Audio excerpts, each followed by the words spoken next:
Hey, it's 10:25 on the East Coast. What are you finding?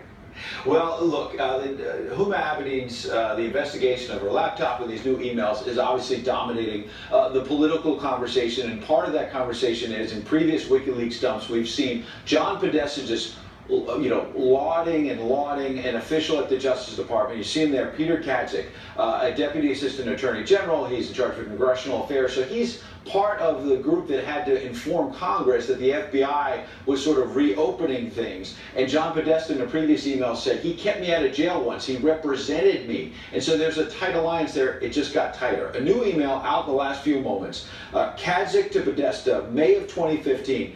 Giving him a, quote, heads up that there's an oversight hearing on the Hill today where the head of our civil division will testify, likely to get questions on State Department emails. He goes on to say the State Department just got another FOIA request, Freedom of Information. That's likely to come up in 2016. Okay, maybe this sounds like routine stuff, this heads up, but you know what? Kadzik did not send it from his Justice Department email. He sent it from his Gmail to John Podesta's Gmail, as if this was offline and not going to be kept by public records. Why was this contact between Justice, which has been obviously overseeing this FBI probe for months and months and months, even before the recent events, connecting with John Podesta? Interesting.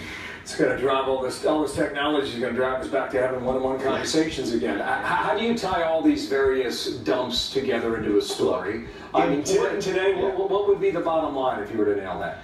The bottom line is there was an email yesterday where John Podesta was talking about let's dump this out there as quickly as possible, let's dump it. And some people thought he meant delete. The campaign says he was talking about getting the emails out when the New York Times story broke. Okay, fine. That may have been what John Podesta was saying as campaign chairman, but look at the timeline. The opposite happened in terms of more disclosure. The story breaks in the New York Times and she used a private account. Podesta and Mook themselves have a conversation that night where Podesta says, did you know the full extent of this? Mook, no, as if the top guys were in the dark. March 4th, they reveal the private server by the Associated Press. And Podesta basically says to Cheryl Mills, should we hold back the emails between Clinton and the president?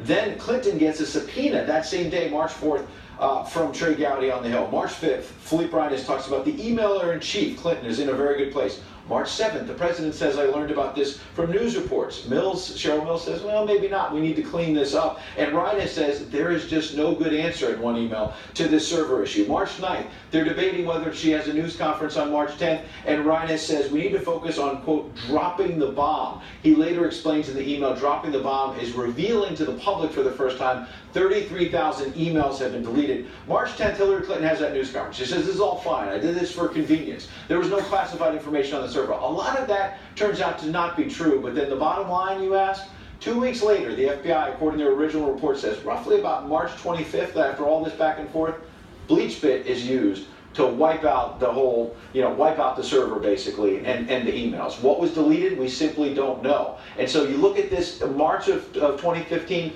that was a critical time and a lot was happening. No question. Thank you, Ed. We'll be back with you again. Ed Henry, they're live in Washington. Thank you, Ed. Once you start haggling over what you meant in a sentence on an email, the idea that it's all made up by the Russians and has been altered kind of goes out the window, doesn't it?